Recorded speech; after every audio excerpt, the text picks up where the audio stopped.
Since humans stood on two legs, we gazed at the stars. We wondered in the age of stone. We pondered in the age of iron. We explored in the age of steel. We bent our resources towards the cosmos. We sent signals into the dark. We listened. We waited. We could not be alone. Everyone wanted to believe. Until it was real. Then everyone wanted to bury their head in the sand. They are coming, and we cannot run.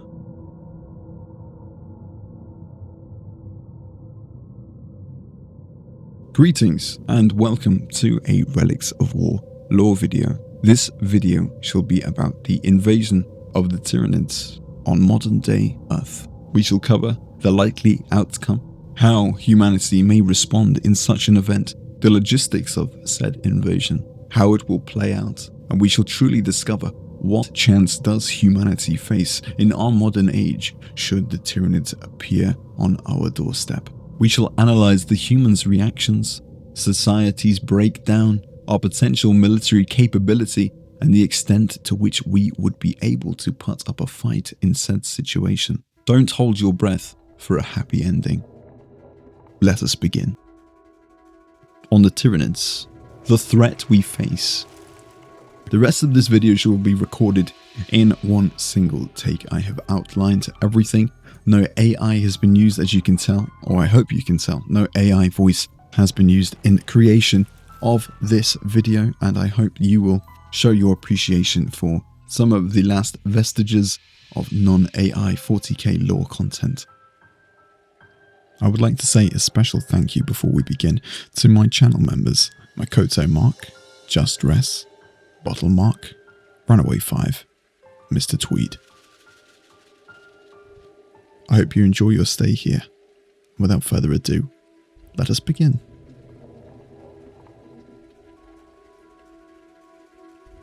So, what exactly are the Tyranids? We have to really get into this before we can go any further, for there is at least some of us out there who maybe do not know the Tyranids or are in need of a little bit of a lore synopsis refresh. I shall not go into a terrible amount of detail on the Tyranids. That is for another lore master to do. So please, by all means, go find yourself an extensive video about the Tyranids, of which there are many. I particularly recommend Luton and his extra long form videos on almost every topic inside the Warhammer 40K universe. So the Tyranids are extra galactic. They didn't develop inside of our known galaxy. They came into the Milky Way from somewhere out in the deep black cosmos, somewhere far beyond the reaches of our technology, of our probes, of anything that we know, where as far as we are aware, the laws of reality and physics are changed, are different, and are completely unrecognizable to that within our own galaxy, let alone our own immediate solar system. Calling the Tyranids their own species is actually somewhat insufficient. The reality is they are a collective biological ecosystem made over the perhaps millions of instances of previous Tyranid invasions to other solar systems and planets beyond number, where they have collected genetic material that makes up the Tyranid force, which is the Tyranid military. There is no real disconnect or separation between what is a military implement and what is any other form of bioform within the Tyranid swarm. All is bent on one single purpose, which is the consumption of raw biological material. Through the cosmos, they travel in what is known as the Hive Fleets, made up of living hive ships. Each hive ship is essentially a gigantic organism filled with every kind of gribbly Tyranid you can imagine, just waiting to pour them out onto some poor forgotten planet in the back arse of who knows where. These fleets vary greatly in number to a few dozen to a few hundred or maybe even a few thousand ships. The current canonical acceptance is that the Hive Fleets that we see in the modern 40k setting are merely a tendril of a much greater imminent threat appearing from beyond our galactic awareness. These ships, unlike many of the other ships in the 40k universe, are incapable of faster than light travel or indeed warp travel. So these are ships that move for the most part at the speed of which crafts move in our actual modern day understanding of technology and mass. They cannot travel faster than light, and they don't have any particular way of traveling through the warp. So these ships are only capable of moving at relatively slow speeds, so they have been crossing the gap between galaxies for who knows how many millions of years before arriving at our own. This speed of travel will inform how much time our humans have to prepare themselves for the invasion. All of their technology is biological. The ships, as I said, are organisms. Its guns are organisms. The ammunition they carry are also organisms, or are at least biological material. Their artillery is alive, hulking monstrosities clad in carapace that is bullet resistant, not bulletproof, however. This makes the Tyranid army a genuine combined arms forces. They can breed and develop any form of Tyranid that they need for any said invasion, and we shall come onto their ability to adapt and come up with Tyranid bioforms mid-invasion to answer specific threats, but we shall touch on this a little later.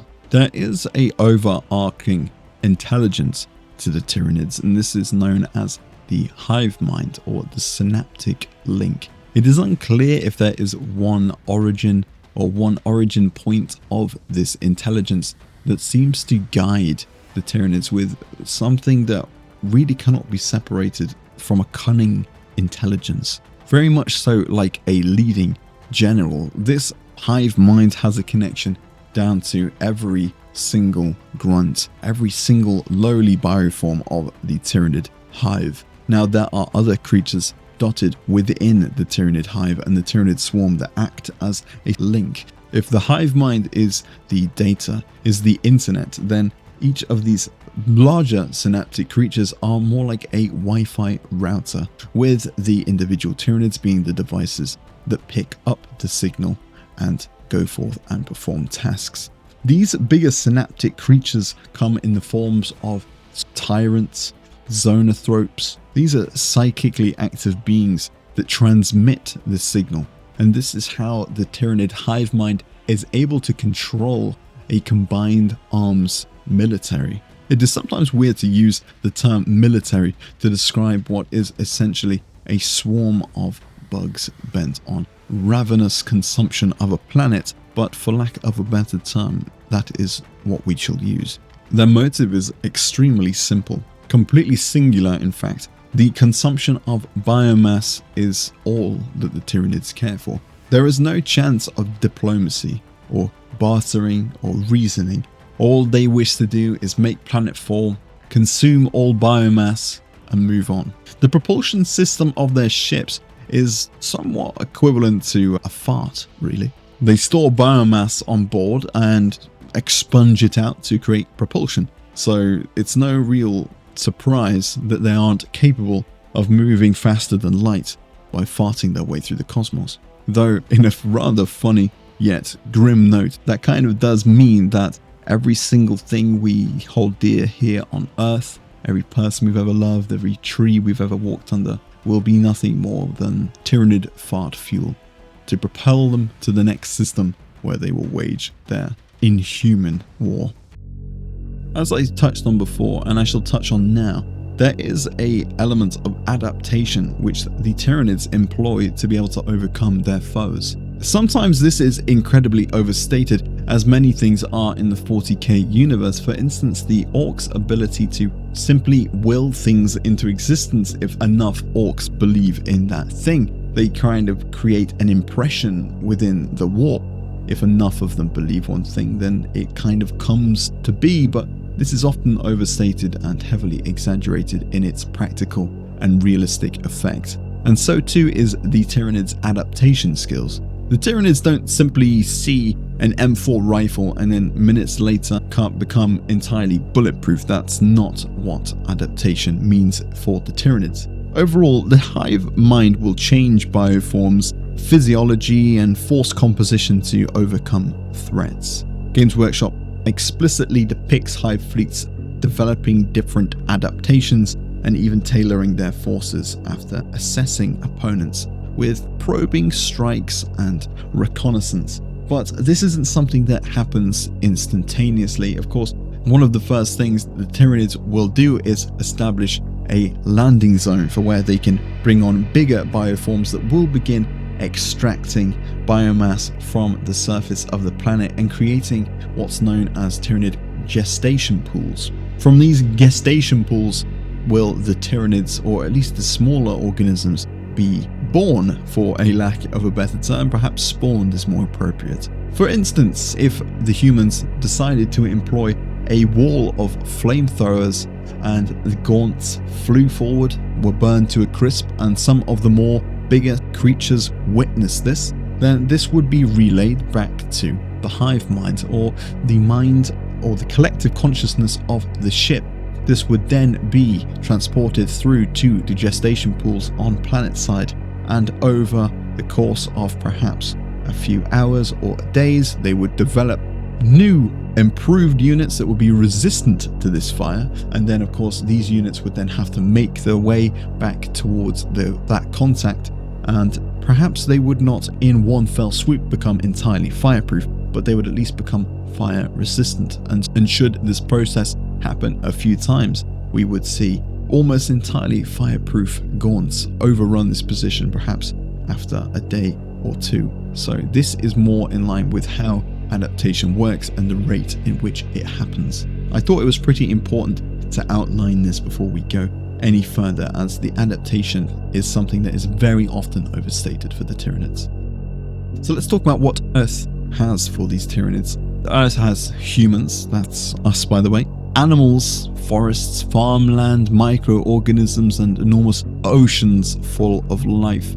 It could also be claimed that Tyranids would likely drop into the ocean first, and this could give them a long time to extract a lot of biomass before we were able to mount any kind of counter-offensive. So they're after our biomass, and they are here to completely and utterly consume us all, and there is no surrender condition. They don't want governments removed or taxes paid or anything of the sort. They are here to consume us all and leave this planet a barren rock. So I believe we have set the scene, and we have described in decent detail, I hope you agree, the threat of the Tyranids and what we will face. So now let's get into the initial discovery of the Tyranid threat.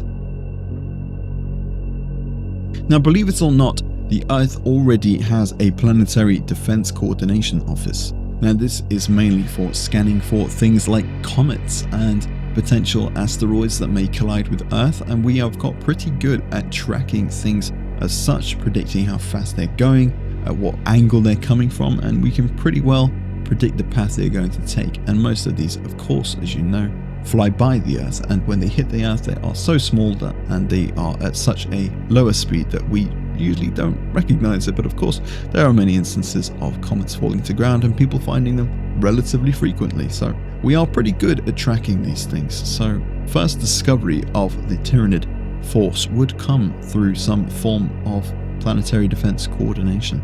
First, it would be tracked with sensors and probes, and then we would pick it up with our telescopes. I think it's important to understand that initially we would likely assess it to be a shower of comets heading towards us, but what would definitely confirm this to us is any change of speed that the crafts might take. As they close in, their trajectories would likely refine, and this is something that we would pick up and assess as a very unusual thing. Things flying through empty cosmos are very unlikely to change direction in any meaningful manner, so this is something that would definitely flare up on our systems. I think it's quite funny to note that in this day and age, news of a comet or a meteor heading towards us of unusual shape, particularly I'm referencing the Oumuamua, which was a elongated asteroid which was heading towards Earth and had a very weird speed and manner about it, to which many people were saying, oh, it's an alien spacecraft, and then people would put up 3D renders of what it looked like or what it supposedly looked like. And it seems like we often get these stories which at this point in time people just kind of dismiss them as, oh look, just another one of these stories again, nothing to be worried about.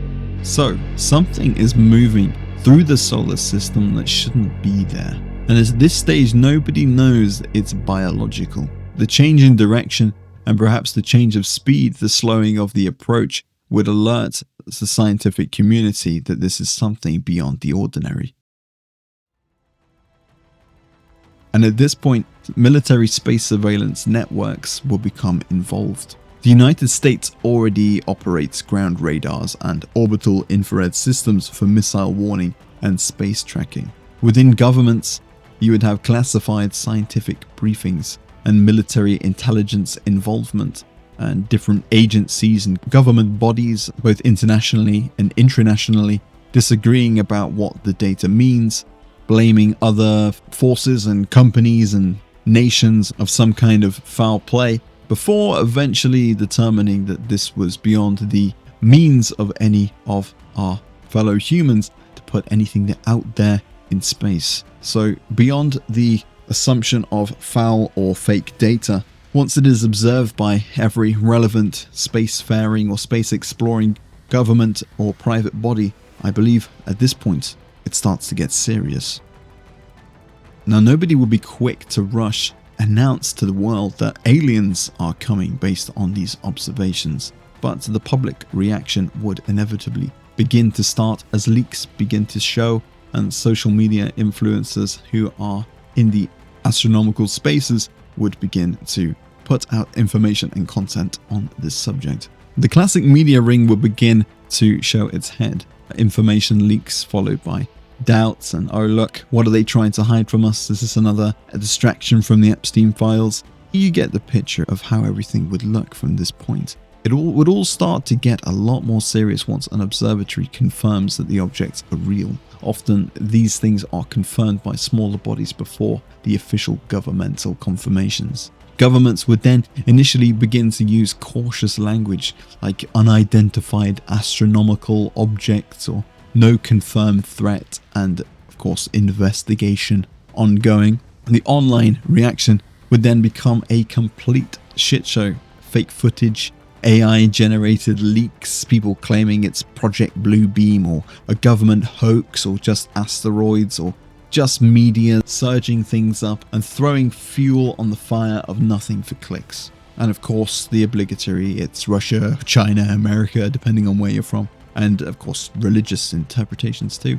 And it would be a field day for the doomsday cults and of course uncountable memes. Importantly, government secrecy cannot realistically last very long in a situation like this once sufficiently large objects are observable by the human eye through telescope.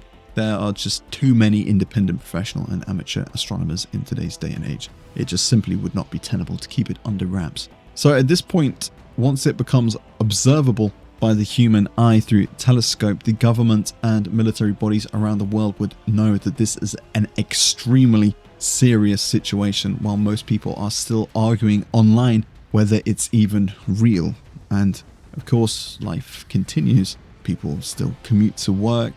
The football season is still on. Manchester United are still losing. You still have to go to work on Monday, punch your ticket, and do your little old place in the world. It's so funny that we as a human race don't tend to worry about things until it is plonked upon our doorstep, and there's still probably an element even at a government level of whose problem is this and who's going to sort it out. It certainly isn't my job, and that responsibility would be bandied and kicked around between different bodies deciding who is going to take up the mantle.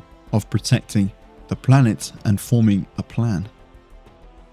Before long, denial becomes impossible. Once they get within a certain range of the Earth, these ships would soon become able to be imaged with thermal imaging, which would show the full tale. An asteroid is a very predictable level of heat. In fact, it would likely have next to no heat as it moves through the vacuum of space. You think of a comet having a big burning trail behind it, but in fact this would not occur, of course, until it hit Earth's atmosphere. So having a heat signature coming off of, say, 3 or 4 dozen objects sailing on a direct course-corrected path towards Earth, slowly converging and in fact slowing down as they gradually decrease the distance between us, would be extremely alarming. And now imagery exists that governments can no longer plausibly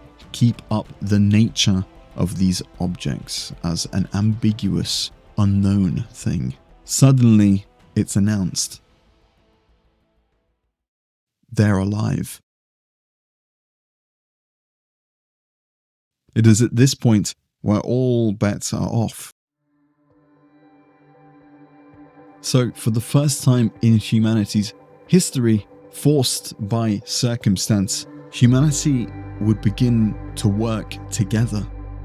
Existing alliances, of course, would snap into action, but countries would still, believe it or not, likely remain suspicious of one another. Intelligence isn't instantly shared freely, and compartmentalization is still attempted at the lowest and highest level of international intelligence sharing. There definitely isn't some kind of president of Earth elected, and he definitely does not have the keys to all of the nukes on Earth suddenly to launch into the cosmos. This is just simply not feasible, and we have to understand that such things and such coalitions and military actions take a considerable amount of time, to which we are running out in quick order. The strategic situation by this point will become undeniable.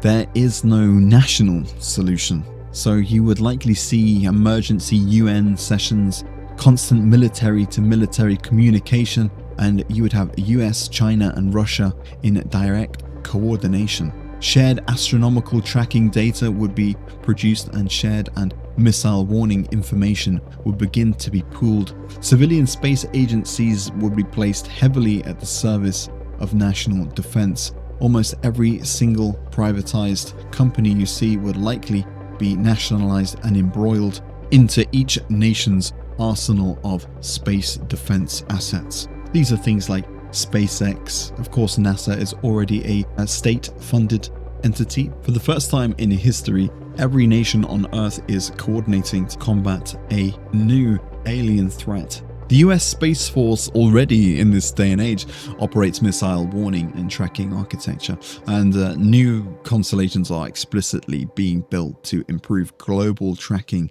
of maneuvering threats. So on a more civilian and military level, every single reservist across every nation would be recalled, military leave cancelled, civil defense comes back almost overnight. Governments tell people to build emergency food and water stocks, and critical industries receive military protection. Think of pharmaceutical, fuel, ammunition, and food production become suddenly strategic assets. And governments begin quietly examining who survives if the surface cannot.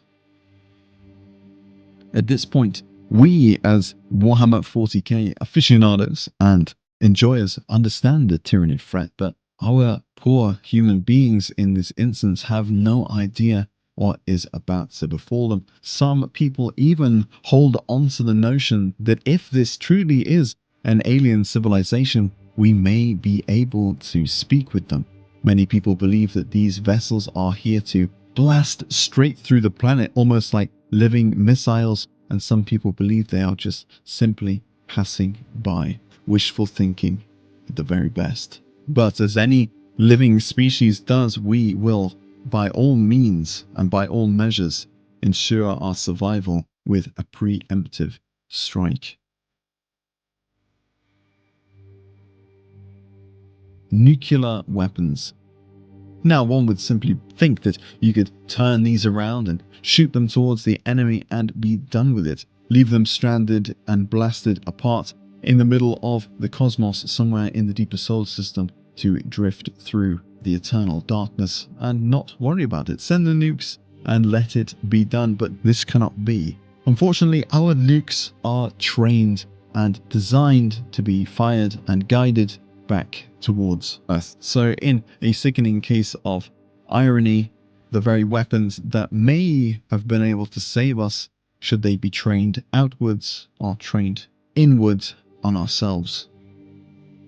But that does not mean that defense with nuclear weapons is wholly impossible. Humanity, after all, has a lot of nuclear weapons, and as of January 2026, it is estimated there are 12,187 nuclear warheads worldwide, about 9,745 of them in military stockpiles, and roughly 4,000 deployed in operational forces. It sounds good, but we don't have 12,000 anti-spaceship missiles. That's the problem.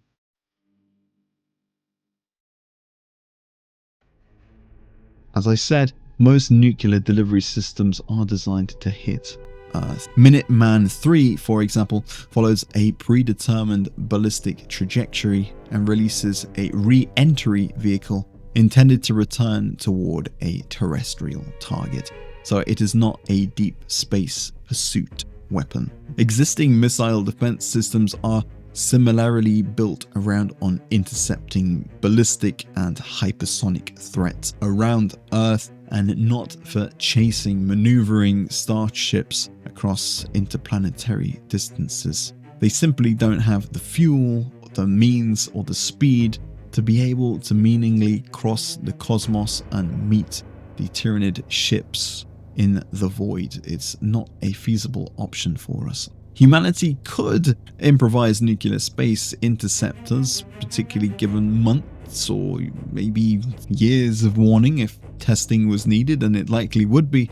Strapping nuclear missiles to a ship and sending it towards the alien ships is something that in practice is likely to be untenable. Say we even managed to do such a thing. We strapped nuclear weapons to the side of a space shuttle, shot it up there. There is nothing to say that the Hive Fleet would not intercept these and turn them out of course before them hitting the ships. And say we even did hit one or two, it certainly wouldn't go past that point. We have to remember that the Hive and thus the Hive ships are intelligent and capable of reaction. They are not simply mindlessly droning towards Earth. They would react and steer course, and our ability to steer, especially an unmanned ship from this far away, in due course to hit a maneuvering spacefaring vessel is dubious at the very best of terms.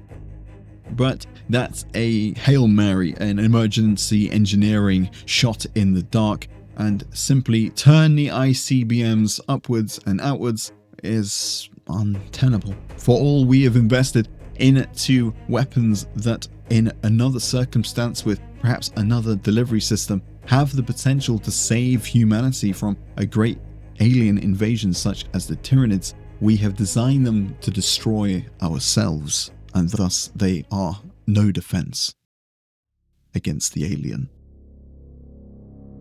But let's say that they do get close enough, and during the process of meeting us in orbit, we managed to fire a few nukes that land on the ships. Would they actually have much effect? So I would like to talk briefly about the effect of nuclear weapons on Tyranids, as it does seem to me, and perhaps to many others at first thought, that nuclear weaponry would be humanity's greatest chance of fending off the Tyranids. So do nukes actually hurt Tyranid and Tyranid ships?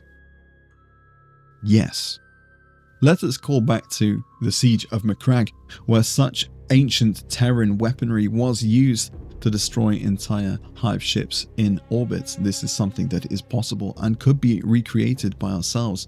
We have to remember that the Tyranids' invasion of Macragge is 40,000 years in the future, which means that we have the elements of surprise on our side, and the novelty of this attack would not be lost on us and the Tyranids. So this is something that could actually work to an extent. But one thing you have to understand about nuclear weapons, especially in the void of space, is the concussive explosive force that it has within our atmosphere is unlike what would happen in space. We don't have that terrestrial nuclear explosion of a pressure wave that blasts things apart necessarily. It is more a dump of radiation and energy that becomes the main means of the warheads of inflicting damage. There is a potential we will be able to kill one of these vessels with a nuclear weapon. Now this would potentially look like a path to hope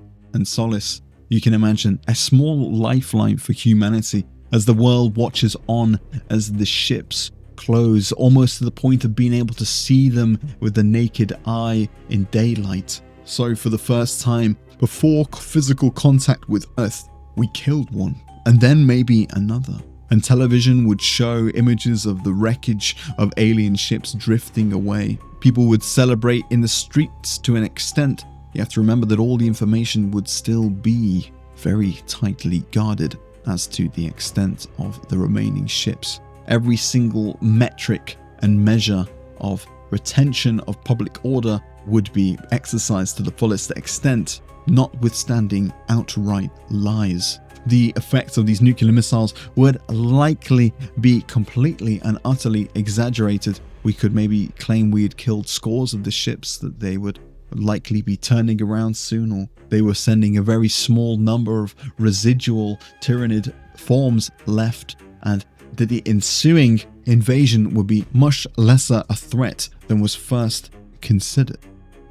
And after the Tyranid ships become fully wise to our attempts to destroy their entire fleet with nuclear missiles, they would begin deploying smaller creatures like harpies, gargoyles, things that would intercept the missile as a suicide attempt at just ramming it with their heads, steering them off course, and soon, thanks to that Tyranid adaptation, our seemingly only method of defense would indeed be expunged.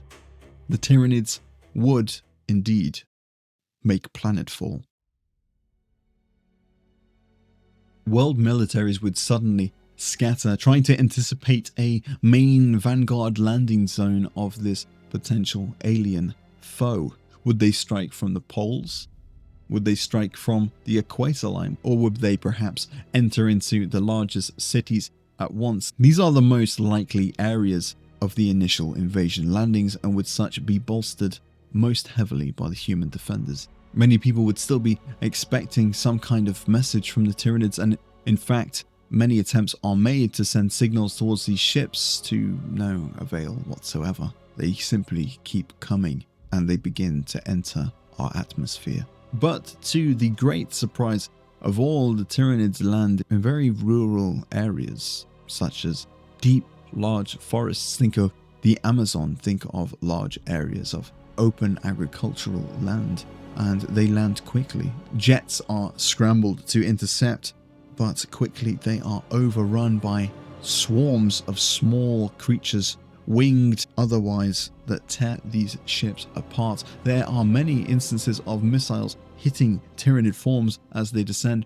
from the skies, but there are simply not enough planes. Forms would drop into the ocean also and begin bioforms and biomass from the ocean itself, slowly before making it up onto land. It quickly becomes obvious there is no particular landing zone, and humanity is beset on all sides. The skies begin to darken, the spore pods drop, and toxic clouds begin spreading from the myriad landing zones of these initial Tyranid bioforms. It is at this point that we find out how well our modern weapons actually do, and at this point it is absolutely clear this is a full-blown invasion. First contacts are made from the initial smaller Tyranid forms, think termagants and homagants and gene stealers. The gig is well and truly up. and it's time to find out, can we kill them? We can absolutely kill the Tyranids. There's no doubting that. At the end of the day, a 7.62 through the face is a 7.62 through the face. That goes for us and for a Tyranid too. Their carapaces are not bulletproof. They are slightly bullet resistant, though I would be hesitant to attribute the ability to deflect bullets to a carapace, rather to give it a better than average chance of survival compared to their softer body underneath. And of course, general purpose machine guns, 50 caliber weapons, grenade launchers, autocannons, missiles, and of course nuclear weapons. They would all be dangerous to smaller Tyranid organisms. I would also definitely assume that a javelin missile will be able to take out something like a Carnifex. A man with an assault rifle, after all, is still capable of killing a Tyranid, and that is a somewhat hopeful thought. But killing one thing is not the same thing as stopping a charge of thousands, which would be soon to ensue. It's important to remember that a creature can also remain dangerous after suffering injuries that would immediately incapacitate a human. It's not sufficient to simply put one round in one of these things. They would have to be torched and reshot, double tapped if you would. This would make killing them in a wave much harder than you think.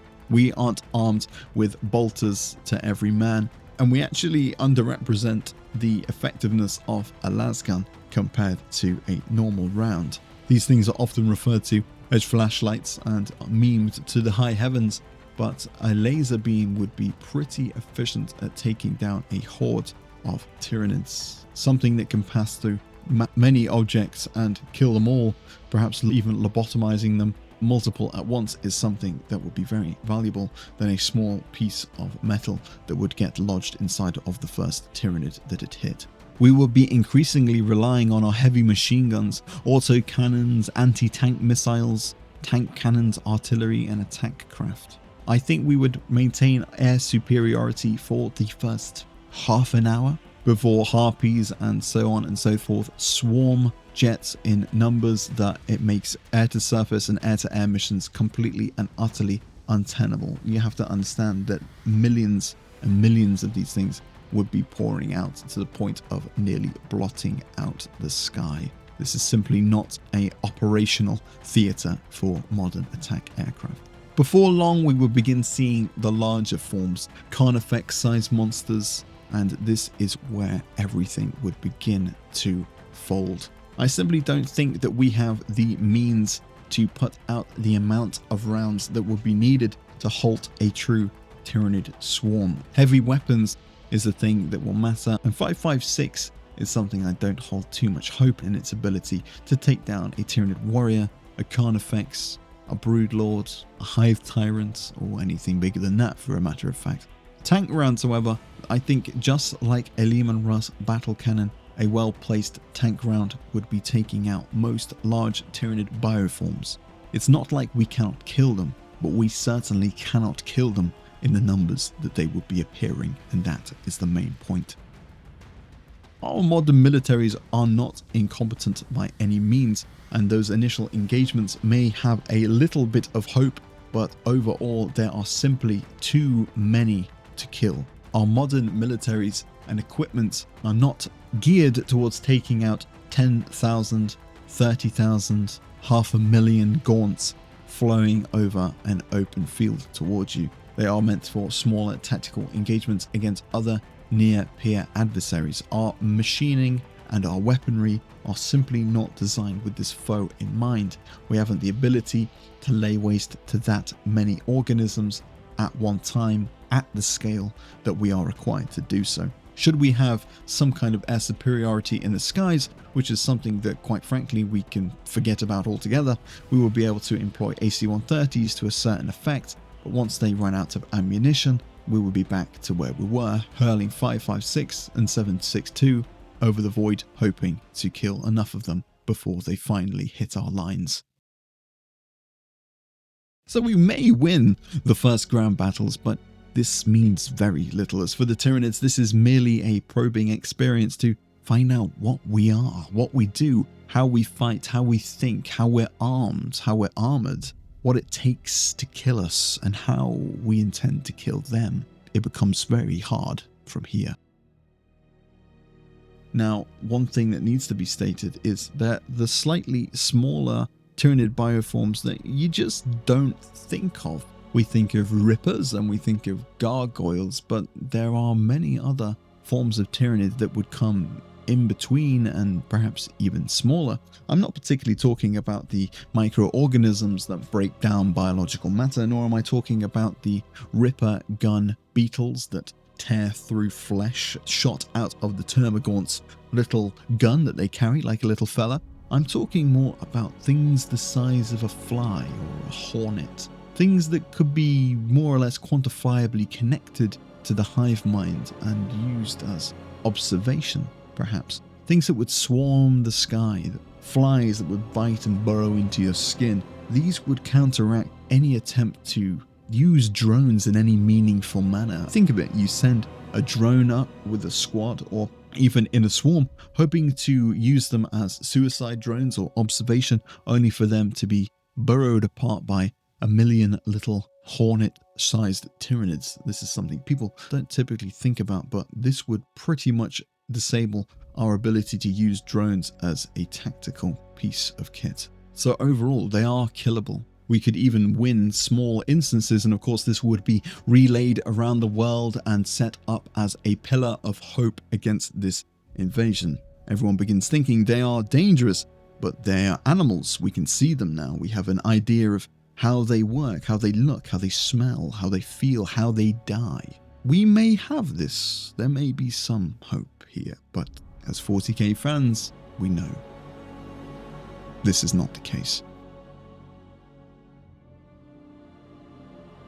So next, the hive mind changes tactics. Mass frontal charges proved expensive, so suddenly carapaces become tuned, and even 762 seems to not make its way through the chitinous armor of the Tyranids. Artillery, which had a great effect initially, is swarmed by gargoyles as their positions are zoned in on by the hive mind and assets are sent to disable this human weapon. Missile launch points are swarmed with tiny insect-like creatures burrowing down the barrels of intercontinental missile pods. Airfields are attacked by orbits by Tyranid guns that fire gigantic plasmatic beams from the air to the surface, completely destroying our ability to put air assets into the sky to provide fire support from missile locations and to provide any meaningful kind of artillery response. And at this point, it becomes obvious very quickly that we are in over our heads.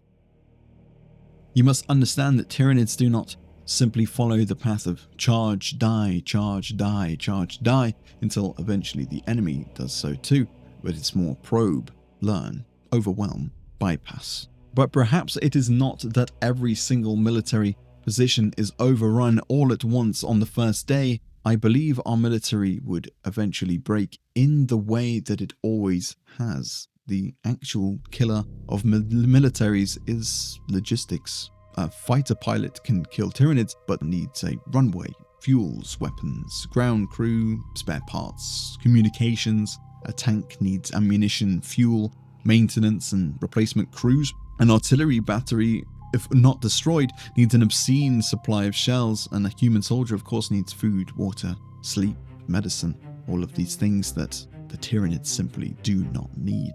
And behind every weapon is an enormous civilization industrial system. The Tyranids will not simply throw themselves against the guns over and over again. The hive mind is experienced. Millions and perhaps even billions of years of doing this. It knows how to attack infrastructure, supply lines. It knows where we are strongest and avoids us, and it knows where we are weakest, and that is where it strikes us.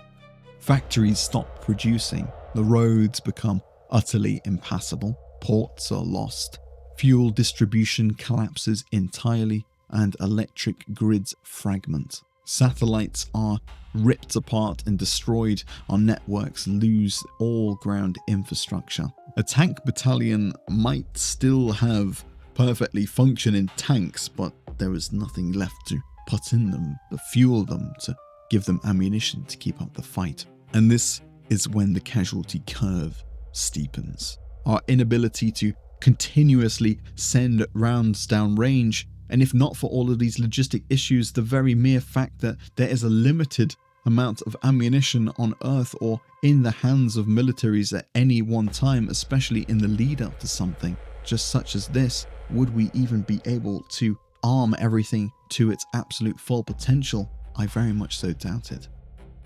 And once we begin to crack, we begin to crumble.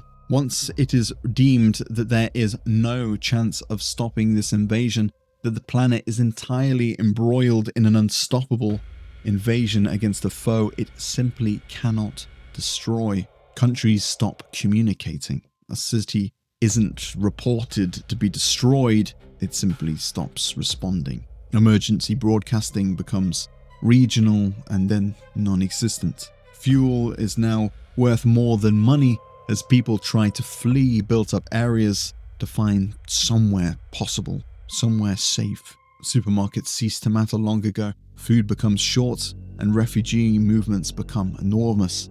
They block any highway that hasn't already been destroyed, and crowds, miles-long processions of people are attacked by Tyranid forms, ripped out of their cars and consumed on the spot. People abandon their vehicles and walk and try to find solace in the forests, in the mountains, in the hills, in the caves, but nowhere is safe. Lictors, gene stealers, raveners, all hunt them down to a man. The surface of the earth is no longer safe.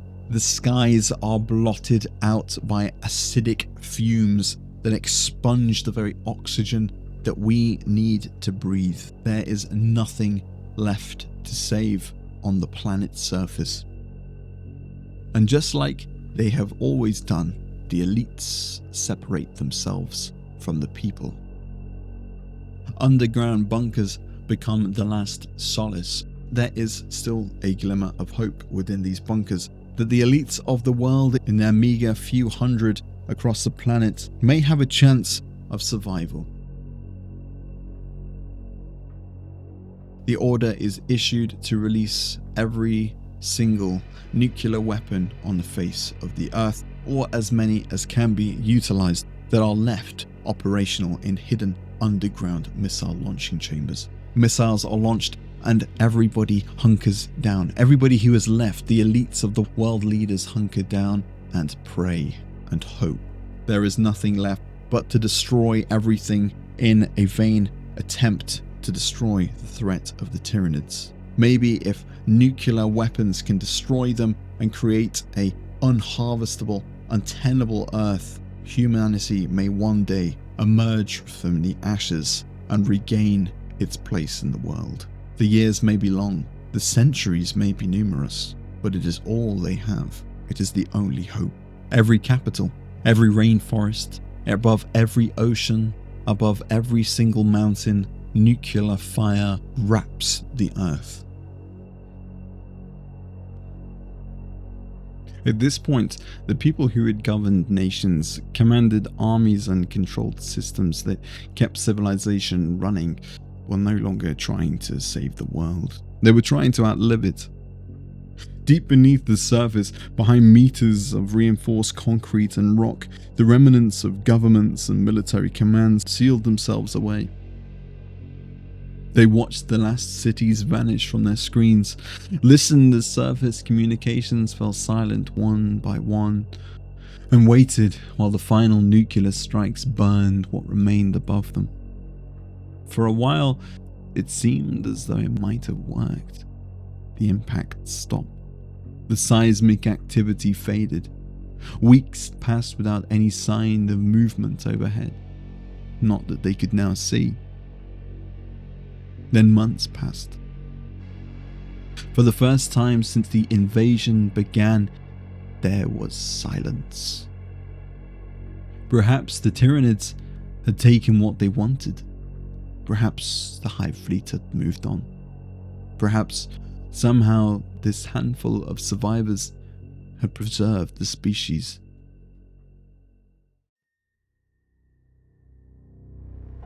It started first as a faint vibration, too small to matter. There had been seismic ones already, of course. But then there was another, closer. And soon they could all hear it, travelling through the rock beyond the bunker walls. They tuned their ears. A slow, deliberate scraping. And in that moment, the people who had sacrificed everything to survive finally understood. The Tyranids cannot be stopped.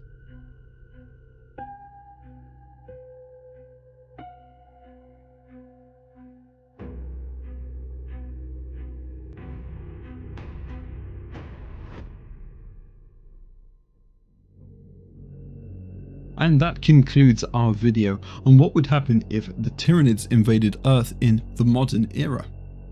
Now, there was one little part that I left out of this video, and I thought it would be an interesting exercise for us to go through in the comment section. Now, as we know, the Emperor of Mankind is in existence in this time period, and in fact is kind of hiding out somewhere in humanity, waiting to take up the reins and step into the fore and lead humanity. Now, do you think that the Emperor would have some part to play, and would that part be significant enough to be able to repel a Tyranid invasion? I'd love to hear your theories on this, and to what degree you think it would affect the outcome. If there are other parts of this video that you disagree with, or you have some other theories of your own, please do feel free to share those in the comments section. I will be most interested to read through them. If you have enjoyed this video, please do like, comment and subscribe, as it helps me greatly as a small content creator against the horde of AI stand out against such machines of slop. And for those interested, I run a Discord community and host hobby streams every single week where we all hobby together, and it feels like a good old-fashioned, old-school Games Workshop hobby session. So if that's something that piques your interest, please feel free to join the Discord. If you have truly enjoyed this video, then please consider becoming a channel member and help support me in keeping the lights on and making more of this kind of content. You will also receive access to private weekly streams and much more. I could not do this without you. But that's enough from me. I have been Relics of War, and thank you very much for listening.